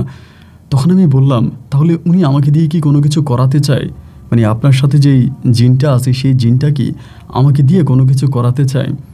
তখনই মনুমুন্সি আমাকে বলল, হ্যাঁ তিনি করাতে চায়, এবং তুমিও চাইলে করতে পারো, এটা তোমার জন্য অনেক মঙ্গল হবে। উনি আমাকে যেটা বললো, তুমি নাকি মেয়েটাকে পছন্দ করেছো, যে মেয়েটা তোমার বয়সেই ছিল, হয়তো তোমার থেকে 1 বছরের ছোট হবে, কিন্তু ওই মেয়েটাকে নাকি তুমি পছন্দ করো, তুমি তাকে বিয়ে করতে চাও, মেয়েটার প্রতি তোমার এক ধরনের ভালো লাগা কাজ করেছে, এটা কি সত্যি? আমি বললাম, হ্যাঁ সত্যি, আলো মেয়েটার প্রতি আমার এক ধরনের ভালো লাগা কাজ করেছে। তো মনুমুন্সি তখন আমাকে বললো, আমার সাথে জিনটাও চায় ওই খারাপ লম্পট তান্ত্রিকের হাত থেকে মুসলিম ধর্মের এই মেয়েটাকে রক্ষা করে তার ফ্যামিলির কাছে ফিরে দেওয়ার জন্য, এবং বন্দি থাকা পার্বতী নামের ওই পরীটাকে মুক্ত করে দেওয়ার জন্য। তোমার মাধ্যমে তিনি সেটা সফল করতে চায়, এবং সেটা তোমার মাধ্যমে হবে তুমি সেই রাশির লোক যে মানুষটা চাইলে এগুলো করতে পারবা, এবং তোমার মাধ্যমেই তিনি পরীটাকে মুক্ত করতে চায়, মেয়েটাকে তার পরিবারের কাছে ফিরিয়ে দিতে চায়। আমি তখন বললাম, মেয়েটার কোনো পরিবার আছে? মেয়েটার পরিবার কোথায়? তখন বলল, মেয়েটার পরিবার চিটংয়ে আছে, কিন্তু মেয়েটার মা মারা গেছে, মেয়ে এবং রয়েছে মেয়ের একটা যমজ বোন, কিন্তু যমজ বোনটার সাথে মেয়েটার অনেক ঝগড়া, অনেক ঝামেলা। অনেক ফাইটিং, যার কারণে এই যমজ বোনটা আলোর কথা শুনতে পারে না। মেয়ের যমজ বোনের নাম হচ্ছে চাঁদনি। চাঁদনি হচ্ছে যমজ বোন এই আলোর, কিন্তু চাঁদনি আলোর কথা শুনতে পারে না, আলোকে সহ্য করতে পারে না। ছোটোবেলা থেকে দুই বোনের মাঝে প্রচণ্ড রকমের হিংসা বিদ্বেষ কাজ করে। এই সুযোগটাই কিন্তু নিমাই তান্ত্রিক নিয়েছিল। আমি বললাম, তাহলে আমার এখন কাজ কি, আমার করণীয় কি? তিনি আমাকে বলল, তোমার করণীয়টা অনেক সহজ, অনেক সহজ একটা করণীয়। তুমি প্রথমত আলোকে যদি এই নিমাই তান্ত্রিকের হাত থেকে বাঁচাতে চাও, তোমাকে খুঁজে বের করতে হবে চাঁদনিকে।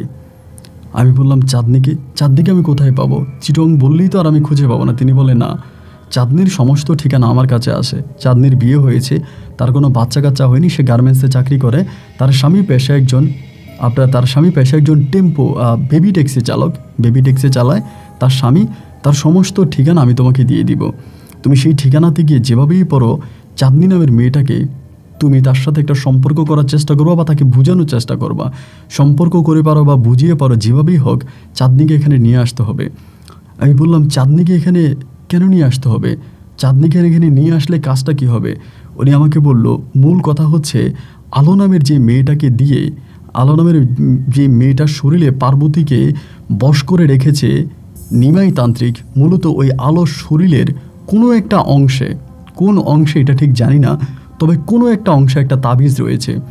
সেই তাবিজটা খুলে যদি তাবিজটা পুড়িয়ে ফেলা হয়, সাথে সাথে পার্বতী নামের পরীটা আলোর শরীর থেকে মুক্তি পেয়ে যাবে এবং আলো আর ওই দুষ্ট তান্ত্রিকের হাতে ধ্বংস হবে না, ইজ্জত হারাবে না। একইভাবে পার্বতীও তার রাজ্যে ফিরে যেতে পারবে। আমি তখন বললাম, এটা কোনো কথা হলো? এটার জন্য চিটাগংয়ে গিয়ে আমার চাঁদনিকে কেন খুঁজতে হবে? চাঁদনিকে তো খোঁজার প্রয়োজন নাই। আমি মুহূর্তের মধ্যে আলোকে ধরবো এবং আলোকে ধরে প্রয়োজনে আমি আলোকে কিডন্যাপ করবো সে বাড়ি থেকে। কিডন্যাপ করে আমি আলোর শরীর থেকে চাঁচ করে সেই তাবিজ আমি খুঁজে বের করব। মুন্সি একটা মুচকি এসে আমার দিকে তাকিয়ে বলল, না মহসিন, বিষয়টা এত সহজ নয়, এত সহজ বিষয়টা নয়, এটা খুবই কঠিন একটা বিষয়। তুমি আলোর শরীরে হাত দেওয়া মাত্র, আলোকে ঘরের মধ্যে না দেখলে, আলোকে না পেলে সাথে সাথে নিমাই কবিরাজ বা তান্ত্রিক তিনি তন্ত্রমন্ত্র চালাতে শুরু করবে এবং মুহূর্তের মধ্যে তিনি জেনে যাবে যে তুমি আলোকে আটকে রেখেছো বা আলোর শরীরে চান্স করতেছো। এগুলো যদি সে জানতে পারে, সে যদি বসে, তার সাথে আরও খারাপ জিনেরা আছে, অন্য কোনো জিন তোমার উপরে প্রয়োগ করবে এবং তোমাকে মেরেও ফেলতে পারে, তুমি মারাও যেতে পারো। ভয়ে তখন আমার শরীর আটকে উঠলো। আমি বললাম, একটা ছোট্ট মেয়ের মাঝে এত বড় ঘটনা লুকিয়ে আছে, এটা তো আমি কখনোই জানতাম না। আজ আপনার কথা শুনে আমি সত্যি অবাক হয়ে যাচ্ছি, আমি বিস্মিত হচ্ছি, এটা কিভাবে সম্ভব? উনি আমাকে বলল, হ্যাঁ, এখন তুমি আমাকে বলো, তুমি কি পার্বতীকে তার জগতে ফিরিয়ে দিতে চাও আর আলোকে নিমাই তান্ত্রিক হাত থেকে মুক্ত করতে চাও? আমি বললাম, শুধু আলোকে আমি মুক্ত করতে চাই না, আমি আলোকে মুক্ত করে আলোর জীবনে একটা নতুন আলোর প্রদীপ আমি জ্বালাতে চাই। আমি আলোকে প্রয়োজনে বিয়ে করতে চাই এবং পার্বতী নামের পরীটাকে আমি সারা জীবনের জন্য মুক্ত করতে চাই। তিনি আমাকে বলল, বেশ ভালো কথা, তাহলে তুমি এখন থেকে চাঁদনিকে খুঁজতে শুরু করো। চাঁদনির সন্ধান পেলে তুমি চাঁদনিকে আমার কাছে নিয়ে আসো, বাকি সব কিছু আমি করে দিব। আমি তখন বললাম যে আচ্ছা ঠিক আছে, কিন্তু আমার কাছে তো তেমন কোনো টাকা পয়সা নাই, চিরঙে আপনি আমাকে ঠিকানা দেন। মুহূর্তের মধ্যে একটা কাগজে তিনি আমাকে ঠিকানা লিখে দিল, সাথে আমাকে সেই সময়, আমার গল্পটা আজ থেকে প্রায় বহু বছর আগের, 2000 সালেরও আগের একটা গল্প। তখন তিনি আমাকে টাকা দিল, কিছু টাকা আমার হাতে দিল, দিয়ে আমাকে বলল, তুমি ওই ঠিকানা অনুযায়ী চলে যাও, ওখানে গেলে তুমি মেয়েটাকে পাবা। ওনার ঠিকানা অনুযায়ী আমি তার পরের দিনে রাতের বেলায় ওনার বাসায় ছিলাম, ওনার ওই মসজিদে ছিলাম। পরের দিন ফজরের সালাত আদায় করার পরে আমি রওনা দিলাম চট্টগ্রাম শহরের উদ্দেশ্যে। চট্টগ্রামের বাঁশখালীতে ছিল ওই মেয়েটার বাড়ি, চাঁদনির বাড়ি। বাঁশখালীতে আমি সেই ঠিকানা অনুযায়ী যাই এবং তিনি বলেছিল সেখানে গেলে মেয়েটাকে পেতেও পারি, আবার নাও পেতে পারি। বাঁশখালীতে যাওয়ার পরে জানতে পারলাম আজকে সকালেই মেয়েটা চলে গেছে আপনার গার্মেন্টসে। তার ওই গার্মেন্টসের ঠিকানাও আমি তখন নিলাম। সেই ঠিকানা অনুযায়ী আমি গার্মেন্টসে মেয়েটাকে খোঁজার জন্য আসলাম। গার্মেন্টসের দারোয়ানের মাধ্যমে আমি মেয়েটাকে ডাকলাম, দারোয়ান মেয়েটাকে ডেকে দিল। বাঁশখালী বাড়ি, নাম চাঁদনি বলাতে দারোয়ান ডাকলো। ডাকার পরে আমার কাছে আমি দেখে মনে হলো যে আর এটা তো চাঁদনি না, এটা তো আলো। আমি পলাশ দায়ের বাড়িতে যে আলোকে দেখে আসছি, যে আলোর উদ্দেশ্য করে আমি এখানে আসছি, অবিকল এক আলো আমার সামনে দাঁড়িয়ে আছে। আমি বললাম, বোন আপনার নাম কি? তিনি বলে, আমার নাম চাঁদনি। আমি বললাম, আপনার বাড়ি কি বাঁশখালী? বলে, হ্যাঁ। আমি বললাম, উনি আমাকে বলতেছে আপনি কি? আপনাকে তো চিনলাম না। আমি বললাম, দেখেন, ভয় পাবেন না, আমি আপনার সাথে একটু কথা বলতে চাই। বলে কি কথা বলবেন বলেন। আমি বললাম যে আসলে কি বলবো, আপনার কি কোনো যমজ বোন আছে? বলে হ্যাঁ, আমার একটা যমজ বোন আছে। আমি বললাম তার নাম কি? বলে তার নাম আলো। আমি বললাম আলো এখন কোথায় আছে জানেন? বলে না, আমি জানি না, ও বহু বছর আগে বাড়ি থেকে চলে গেছে, ও খুব খারাপ ছিল, কই গেছে জানি না। কেন, আপনি কি ওরে বিয়ে করছেন? আপনার স্বামী? আমি বললাম না, আমি ওর স্বামী না, আমি কি বিয়েও করি নাই। তখন আমাকে বলল যে তাহলে আলোর সম্বন্ধে আপনি জানেন কিভাবে?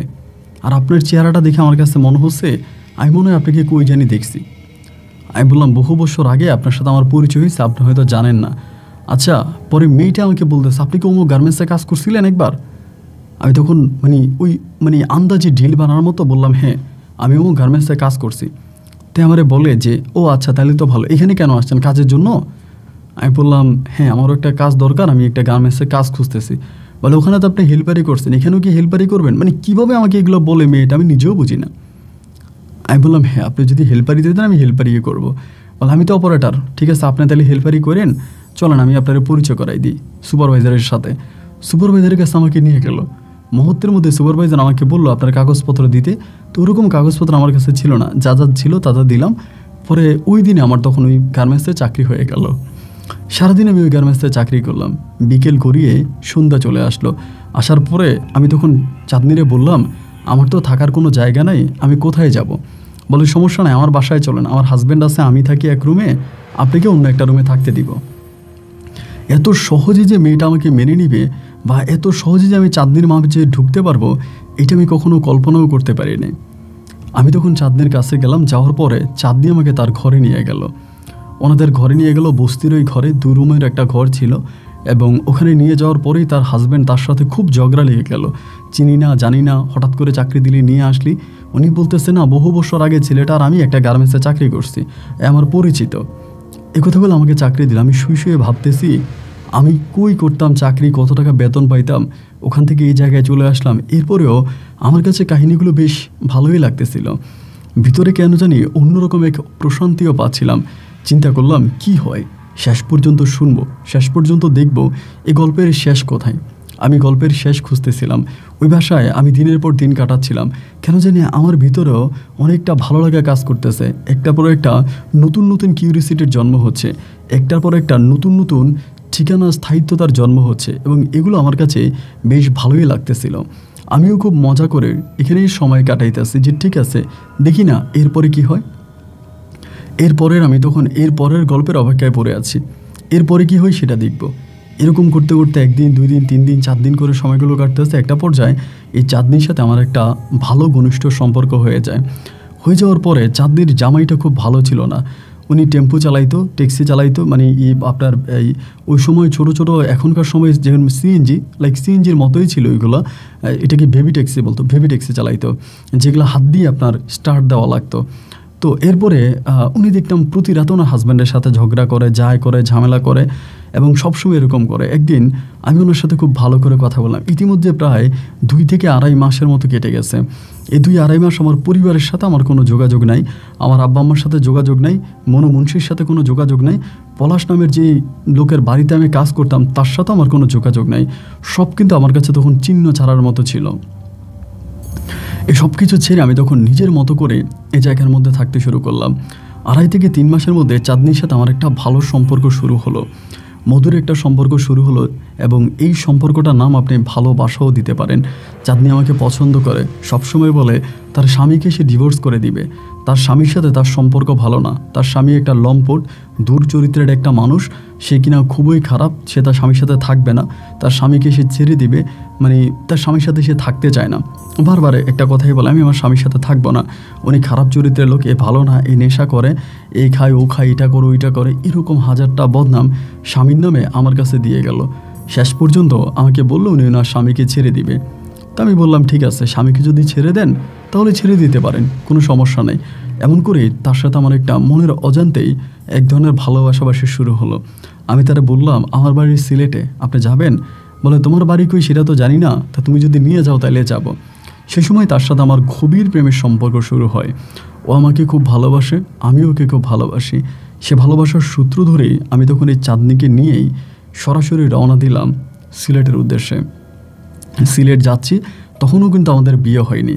এবং সিলেটে যাচ্ছি আমি সেই মনু মুন্সির কাছে, ওই হুজুরের কাছে। আমি চাঁদনিরে বললাম যে আমার এই দুনিয়াতে একটাই আত্মীয় আছে, যার নাম হচ্ছে মনু মুন্সি, উনি আমার গার্ডিয়ান, আমার বাবা মা কেউ নেই, আমি ইনার কাছে তোমাকে নিয়ে যাব।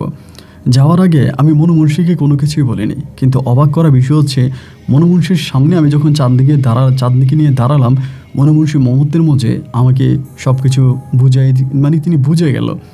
আমাকে তার ঘরে জায়গা দিল, দিয়ে আমাকে প্রথমত বলল, তুমি যে মেয়েটাকে নিয়ে আসছো, তুমি তাকে বিয়ে করতে চাও, তুমি তাকে পছন্দ করো? আমি বললাম হ্যাঁ, আমি কি বিয়ে করতে চাই, আমাকে পছন্দ করি।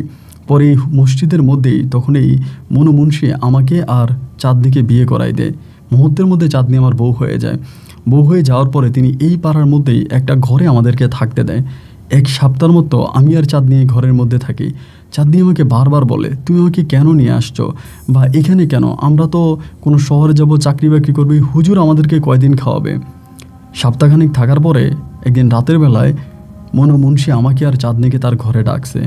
ঢাকার পরে মনু মুন্সি তখন এই চাঁদনিকে আলোর বিষয়ে জিজ্ঞেস করা মাত্রই চাঁদনি খুব ক্ষেপে যায়। সে আলোর কথা শুনতে পারে না। ছোটোবেলায় তার সাথে আলোর খুব ঝামেলা হয়েছে, আলো তার মাথা ফাটিয়ে দিয়েছে, আলোর কথা সে মানতেই পারে না, সে শুনতেই পারে না। একটা পর্যায়ে মনু মুন্সি তখন আলোর বিষয়ে তাকে বুঝাচ্ছিল, তোমার বোনটাকে একটা দুষ্ট লম্পট তান্ত্রিক একটা পরি দিয়ে বশ করে তোমার বোনটাকে সেই 11 বৎসর থেকে আজকে প্রায় 21 থেকে 22 বৎসরের মতো তাকে দর্শন করে আসতেছে, তার সাথে শারীরিক সম্পর্ক করে আসতেছে, তার ক্ষতি করে আসতেছে, তারও ক্ষতি করে, সাথে একটা পরীর জীবনও নষ্ট করতেছে। এই সমস্ত কিছু মিলিয়ে তোমার বোনটাকে আমি বাঁচাতে চাই, আর তোমার বোনটাকে আমি রক্ষা করতে চাই। তোমার বোনকে বাঁচানোর জন্যই আমি এখানে মহসিনকে এনেছিলাম। মুহূর্তের মধ্যে চাঁদনি খেপে গিয়ে বলল, তার মানে কি মহসিন জেনে শুনে ওখানে গিয়েছে? তখন আমি বললাম, হ্যাঁ, আমি জেনে শুনে ওখানে গিয়েছি এবং এই মনু মুন্সি আমাকে ওখানে পাঠাইছে। তারপর চাঁদনি আমাকে বলল, তুমি যে আমাকে বিয়ে করলা? আমি বললাম, হ্যাঁ, আমি তোমাকে বিয়ে করেছি, স্ত্রীর মর্যাদা দিয়েছি এবং আমি তোমার সাথে সারা জীবন থাকবো। কিন্তু তোমার বোনের কষ্ট যদি তুমি দু চোখে না দেখো, তুমি বিশ্বাস করতে পারবা না। যখনই তার উপর থেকে কিছুটা সময়ের জন্য পার্বতী মানে তার শরীর থেকে সরে যায়, মুহূর্তের মধ্যে তোমার বোনটা তখন কান্না করে, চিৎকার করে কাঁদে, খুব কাঁদে, এবং কেউ তারে প্রশ্ন করলে, কোনো কিছু বলতে চাইলে পার্বতী মুহূর্তের মধ্যে তোমার বোনের শরীরে এসে ঢুকে যায় এবং এরপরে তোমার বোন পুরোপুরিভাবে চেঞ্জ হয়ে যায়। এই দৃশ্যগুলো আমি নিজের চোখে ওখানে দেখে এসেছি, যা রীতিমতো আমার কলিজাটা কাঁপিয়ে দিয়েছে। আমার ভিতরে তোমার বোনের জন্য এক অন্যরকম মায়া ভালোবাসা কাজ করেছে, যার কারণে আমি তোমাকে ওখান থেকে এনেছি এবং তোমার মাধ্যমে তোমার বোনকে আমি সেখান থেকে মুক্ত করতে চাই। মনু মুন্সি আমাকে বলে, তোমরা দুজনে ওখানে থাকো, আমি সময় সুযোগ বুঝে সব কিছু তোমাকে জানাবো। কেটে গেল আরও 15 দিন। আমরা কোনো কাজ করতাম না। সে পাড়ার মসজিদের পাশে একটা ছোট্ট ঘরে আমি আর চাঁদনি থাকতাম এবং তিনি তার পাড়ার মানুষদেরকে বলতো যে আমার মানে তার আত্মীয়, এবং পাড়া থেকে তার সাথে তার যেরকম খাবার আসতো আমাদেরকেও পাড়া থেকে খাবার দেওয়া হতো। আল্লাহর হস্তে আমরাও তখন ওই ধরনের লিল্লার উপরে খাবার খাইতাম। এরকম করেই তখন সময়গুলো সামনের দিকে কাটতেছিল, সময়গুলো পাস হইতেছিল, আমি ওই বাড়িতে পড়ে আসি। এভাবে প্রায় দেখতে দেখতে 1 মাসের মতো কেটে যায় এবং আমার ভিতরেও না এক ধরনের অন্যরকম ইমপ্রেশন কাজ করতেছে। আমার পরিবার নিয়ে, আমার মা নিয়ে, আমার বাবা নিয়ে আমার মাথায় কোনো টেনশন আসতেছে না। আমার বাবা কেমন আছে, আমার মা কেমন আছে, আমার পরিবারের মানে অন্য মানুষগুলো কেমন আছে, এইটা আমার ভিতরে কখনোই আসে না। তারা কি করে, এসব আমার ভিতরে কোনো কাজ করে না। আমার এখানে যেভাবে মনু মুন্সি আমাকে যা করাইতেছে আমি তাই করতেছি। দীর্ঘদিন পরে মনু মুন্সি একদিন আমাকে বলল, এবার সময় এসেছে তোমার কাজ করার। এবার আমাকে আর চাঁদনিকে নিয়ে একটা অন্ধকার ঘরে ছোট্ট প্রদীপ জ্বালিয়ে তিনি বলল, চাঁদনি, প্রথমত ওই বাড়িতে আলো যে ধরনের কাজগুলো করে, এই ধরনের কাজগুলো সম্বন্ধে তোমাকে মহসিন বলবে, এবং মহসিন বলার পরে রাতের বেলায় মহসিন তোমাকে নিয়ে যাবে, নিয়ে গিয়ে মহসিন যেভাবেই হোক সেখান থেকে চাঁদনিকে নিয়ে আসবে। তো চাঁদনি তোমাকে ওখানে নিয়ে যাবে এবং তোমাকে ওইখানে দিয়ে সেখান থেকে মহসিন আলোকে নিয়ে আসবে। মহসিন আলোকে নিয়ে আসার পরে আমরা আলোর উপরে রিসার্চ করব। আলোর শরীর থেকে আমরা এই পার্বতী নামের পরীটাকে সরাবো এবং এরপরে তোমাকে আমরা ওখান থেকে নিয়ে আসব। কিন্তু তার আগ পর্যন্ত যাতে কোনোভাবেই নিমাই তান্ত্রিক জানতে না পারে তুমি চাঁদনি, তুমি আলো না।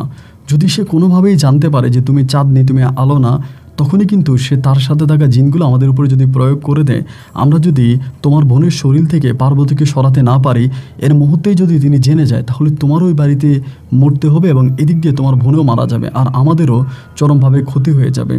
যার জন্য এই কাজটা তোমাকে খুব নিখুঁত এবং খুব মানে ভালোভাবে করতে হবে। আমাদের কথাগুলো শোনার পরে চাঁদনি তখন আমার মুখের দিকে তাকিয়ে আছে এবং তার দুটো চোখ দিয়ে পানি বেরোইতেছে।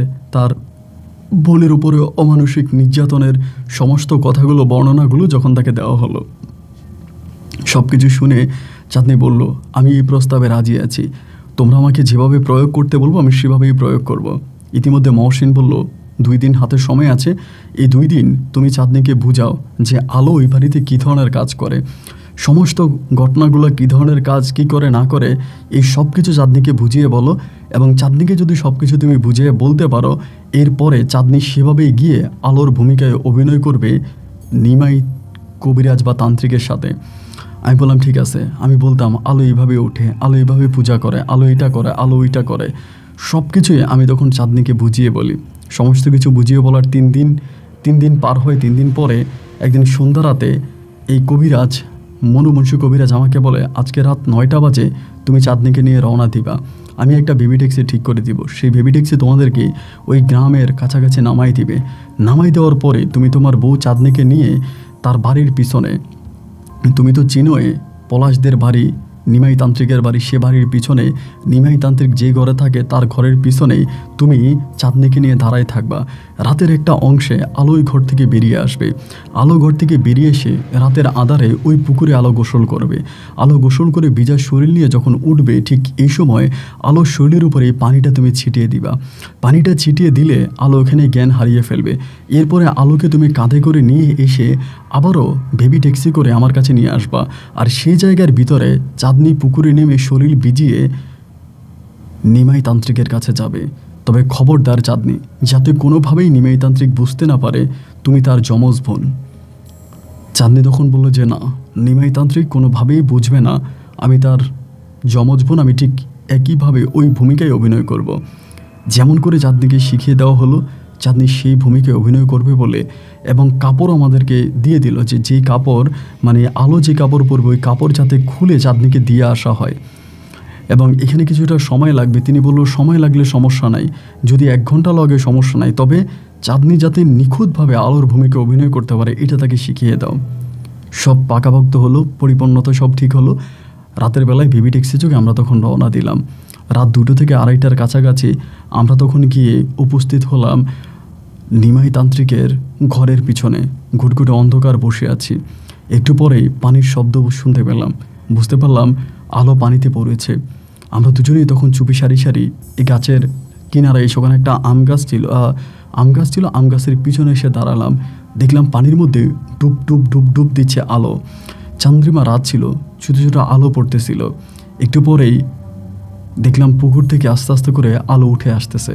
মনে হলো ও কোনো মানুষ নয়। ও মাটিতে যে পা দেয়, এই পাগুলো মাটিতে বসে না, মনে হয় যেন মাটির উপরে তার পা ভাসতেছে। অনেকটা কাছাকাছি আসার পরেই যখন ও ঢুকে যাবে ঘরের ভিতরে, পিছন থেকে আমি তখন ওই বোতলের পানিটা ওর শরীরের দিকে ছুঁড়ে মারলাম। মুহূর্তের মধ্যে উপরের দিকে 2টো হাত মেলে দিয়ে জায়গার মধ্যে শুয়ে গেল। তার শরীরে একটা সাদা কাপড় পরা ছিল। সাদা কাপড়টা মুহূর্তের মধ্যে আমি আর চাঁদনি মিলে খুললাম। খুলে সাথে সাথে ওই সাদা কাপড়টা চাঁদনির শরীরে পরাই দিলাম। চাঁদনি তখন পুকুরে নামবে। আমি বললাম আমি আলোকে নিয়ে চলে যাচ্ছি। চাঁদনি তখন পুকুরে ডুব দেওয়ার জন্য গেল, আর আমি আলোকে কাঁধে করে ওর বাড়ির পিছন থেকে দৌড়িয়ে কোনো রকম বেবি ট্যাক্সির কাছ পর্যন্ত আসলাম। বেবি ট্যাক্সির যুগে আমি তখন আলোকে নিয়ে চলে আছি। সে পর্যন্ত আলোর শরীরে কোনো জ্ঞান নাই। প্রায় 4 ঘন্টা এই বেবি ট্যাক্সিতে করে সকালেরও পরে প্রায় দুপুরের কাছাকাছি আমি তখন এই আপনার মনুমুন্সী কবিরাজের কাছে আসি। সেই পর্যন্ত তিনি ঘরের মধ্যেই ছিল। আসা মাত্রই তখন তাকে আমরা ঘরে নিয়ে যাই। সেখানে একটা মহিলাকে ডাকা হয়। ওই পাড়ারই একজন মহিলা এসেই আলোর শরীর থেকে একটা তাবিজ বের করে। তাবিজটা বের করে বলে এই হচ্ছে তাবিজটা, এবং তাবিজটা এমন একটা জায়গায় ছিল যা এখানে বলার মতো না। সে জায়গা থেকে তাবিজটা বের করে তাবিজটা দেওয়া হলো। তাবিজের মধ্যে আগুন লাগিয়ে দেওয়া হলো। তাবিজের মধ্যে আগুন লাগাতেই মুহূর্তের মধ্যে আলো উঠে বসে কান্না করতেছে এবং খুফিয়ে খুফিয়ে কাঁদতেছে। আমাকে জড়িয়ে ধরে আমার কপালে চুমু দিচ্ছে, আমার মুখে চুমু দিচ্ছে। আমাকে বলতেছে তুই আমাকে নতুন জীবন দিয়েছিস, আমি তোর ঋণ কখনোই শোধ করতে পারবো না, আমি তোকে সারা জীবন ভালোবেসে যাব, তোর কোনো বিপদ হলে আমি তোর কাছে ছুটে আসবো এবং তুই আমাকে সত্যি এক নতুন জীবন দিয়েছিস। আমার শরীরে কাপড়ে মুখে চুমু দিয়ে আলো তখন এখান থেকে ঘর থেকে বের হয়ে মানে আলোর সাথে থাকা পার্বতী তখন এখান থেকে আলোর শরীর থেকে বেরিয়ে চলে গেল। মুহূর্তের মধ্যে আলো তার নতুন জীবনে ফিরে আসলো। আজ থেকে 11 বছর আগে আলোর জীবনে যা ঘটেছিল আলো তাই আমাকে বলতে শুরু করলো এবং বলতেছিল, আপনারা কে? আমি তো আপনাদেরকে চিনি না। আমার মা কোথায়? আমার বোন কোথায়? তখন আলো আয়নার দিকে নিজের চেহারা দেখে সে চিৎকার করে উঠলো। সে বলতেছে, আমার চেহারা এরকম হয়ে গেছে কেন? আমি এরকম বুড়ো হয়ে গেছি কেন? তার জীবন থেকে যে 9টা বৎসর কেটে গেছে তার কোনো কিছুই তার মনে নাই। বিগত 9 বৎসরে ঘটে যাওয়া ঘটনাগুলো প্রত্যেকটাই তার কাছে পুরো ছিল অজানা। তখনই ওই জায়গার ভিতরে মনমনসী আলোকে সব কিছু বোঝালো, দেখো তুমি শান্ত হও, তুমি আমার কথা মনোযোগ দিয়ে শোনো, তোমার সাথে এটা ঘটেছে। সমস্ত কিছু আলোকে বলার পরে আলো তা বিশ্বাস করতে চায় না এবং আলোকে বলা হলো, হ্যাঁ ওই নিমাই তান্ত্রিক তোমার সাথে এগুলো করেছে।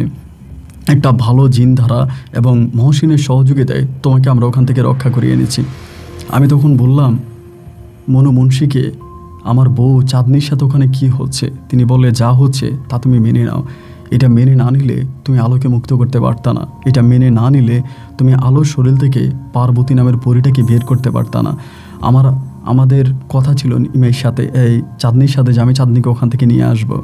এই মুহূর্ত পর্যন্ত আলো রয়ে গেল আপনার এই মনমনসী কবিরাজের বাড়িতে। সেখানে একটা মহিলাদের বাড়িতে আলো তখন ছিল। এর পরের দিন আমি তখন ব্যাগট্যাগ সব কিছু নিয়ে রওনা দিলাম গাজীপাড়ার ওই দিকে, মানে পলাশ ভাইদের বাড়িতে, পলাশ দাদাদের বাড়িতে, মানে নিমাই তান্ত্রিকের বাড়িতে। নিমাই তান্ত্রিকের বাড়িতে ঢোকার পরেই পলাশ দাদা আমাকে দেখে অবাক হয়ে গেল। আজ এত বৎসর পরে আমি হঠাৎ এখানে কেন আসলাম? তিনি আমাকে বলল, তুই হঠাৎ এতদিন পরে কোত্থেকে আসলি? আমি বললাম, আমি একটু সমস্যায় ছিলাম দাদা, তাই আসতে পারিনি। ওনার ঘরে আমাকে জায়গা দিল। আমি তখন চাঁদনির দিকে তাকালাম। চাঁদনি আমাকে চোখের ইশারা দিয়ে বলল, সব কিছু ঠিক আছে। বিকেল 4টা বাজে আমি তখন নিমাই তান্ত্রিকের বাড়িতে গেলাম। সন্ধ্যার দিকে আলোই আমার সাথে চাঁদনি আমার সাথে দেখা করলো। আমি ওকে বললাম, আজকে রাতে আমি পালিয়ে যাব। রাতে যখন তুমি যখন গোসল করতে যাবা, এই সময় আমি তোমার জন্য অপেক্ষা করব, আমি তোমাকে নিয়ে চলে যাব। মুহূর্তের মধ্যেই রাতের বেলায় চাঁদনি তখন গোসল করার জন্য ঘর থেকে বের হয় এবং গোসল করার জন্য ঘর থেকে বের হলে আমি চাঁদনির হাত ধরে চাঁদনিকে বললাম, চলো পালিয়ে যাই। সে জায়গা থেকে রাত দুপুরে আমি তখন চাঁদনিকে নিয়ে পালিয়ে যাচ্ছিলাম। আমার হাতে একটা তাবিজ পরানো ছিল, সেম আরেকটা তাবিজ আমার হাতে দিয়ে দেয় চাঁদনিকে পরানোর জন্য। চাঁদনির হাতে একটা তাবিজ, আমার হাতে একটা তাবিজ, দুটো তাবিজ পরে আমরা যখন বাসে উঠতেছিলাম, আমাদের সাথে এই বাসে ওঠার পরে যা হয়েছে সেই জায়গায়, এটা বলতে গেলে প্রায় 2 ঘন্টার মতো লাগবে। আমাদেরকে অনেক বিরক্ত করেছে, অনেক ডিস্টার্ব করেছে। হাতে তাবিজ থাকার পরেও বারবার মনে হয় বাসটাকে উল্টাই ফেলবে। এই তুফান, বৃষ্টি, প্রচণ্ড রকমের ভয় ভীতি আমাদেরকে দেখাচ্ছে। ভয়কে জয় করে আমরা একটা সময় ঠিকই মনমনসী কবিরাজের বাড়িতে, মানে ওনার ওই মসজিদের ওখানে আসি। সেখানেই 2 বোনের সরাসরি দেখা হয়। আলো চাঁদনিকে জড়িয়ে ধরে চিৎকার করে কাঁদে এবং চাঁদনিও আলোকে জড়িয়ে ধরে চিৎকার করে কাঁদে। পারস্পরিক 2 বোনের মাঝে প্রেম ভালোবাসার জন্ম হয়। সে জায়গার মধ্যে মনমনসীর একজন ছেলে ছিল, যার নাম ছিল মনসুর আলী। মনসুর আলীর কাছে তখন আমরা আলোকে বিয়ে দেওয়ার সিদ্ধান্ত নেই এবং মনমনসী কবিরাজের ছেলে মনসুর আলীর কাছে আলোকে বিয়ে দেই। সেখান থেকেই মনমনসীর মাধ্যমেই আমি কোরআন মুখস্থ করি এবং সেখান থেকে আমি মোটামুটি একজন ভালো মাপের আলেম হই। তিনি আমাকে দিনী শিক্ষা দেয়। মনমনসীর সাথে থেকে শেষ পর্যন্ত আমি বিভিন্ন জায়গায় ওয়াজ মাহফিল করি এবং এখনও আমার বর্তমান বয়স অনেক বেশি, প্রায় 70-এর কাছাকাছি। এই বয়স পর্যন্তও আমি ওয়াজ মাহফিল করি, বিভিন্ন জায়গায় ওয়াজ মাহফিল করি। মনমনসী এখন আর বেঁচে নাই। নিমাই তান্ত্রিকও মারা গেছে। ওনার যে একটা ছেলে ছিল পলাশ, অপঘাতে তিনারও মৃত্যু হয়েছে এমনটাই শুনেছিলাম। আমার বাবা মরে গেছে, আমার মাও মরে গেছে, আমার বোনেরা আছে, তাদের সাথে আমার এখনও যোগাযোগ আছে। আমি এখনও পাড়ায় যাই, বাড়িতে যাই এবং চাঁদনিকে নিয়ে আমি সুখের সংসার করতেছি। আমার 3টা ছেলে আর একটা মেয়ে আছে। একইভাবে আলোরও ছেলে মেয়ে হয়েছে। আমাদের এই গল্পগুলো কারো কাছে বললে সবাই বলে আমরা সিনেমার গল্প বলতেছি, তবে আল্লাহ সাক্ষী এবং সবচেয়ে বড় সাক্ষী হচ্ছে পার্বতী। পার্বতী আমাদের পরিবারেরই একটা অংশ। আমাদের ধর্মীয় যে কোনো অনুষ্ঠানে, বড় কোনো অনুষ্ঠানে, ভালো লাগার কোনো অনুষ্ঠানে পার্বতী উপস্থিত হয়। আমাদের যে কোনো সমস্যায়, আর্থিক, মানসিক, সার্বিক সমস্ত কিছুতে পার্বতী আমাদের সাথে সাথে আছে। আমি কোনো জায়গায় মাহফিল করতে গেলে আমার সাথে এসে দেখা করে কথা বলে। আমাদের পরিবারের একটা সদস্য হয়ে পার্বতী এখনও আছে। আমাদের জন্য দোয়া করবেন। আপনার গল্প আমরা শুনি এবং একজন বিশেষ মানুষের অনুরোধে আপনাকে গল্পটা লিখলাম। যদি পারেন আমার সাথে যোগাযোগ করতে পারেন। এটা আমার ফোন নাম্বার। আল্লাহ আপনাকে ভালো রাখুক, নেক হায়াত দান করুক। আসসালামু আলাইকুম।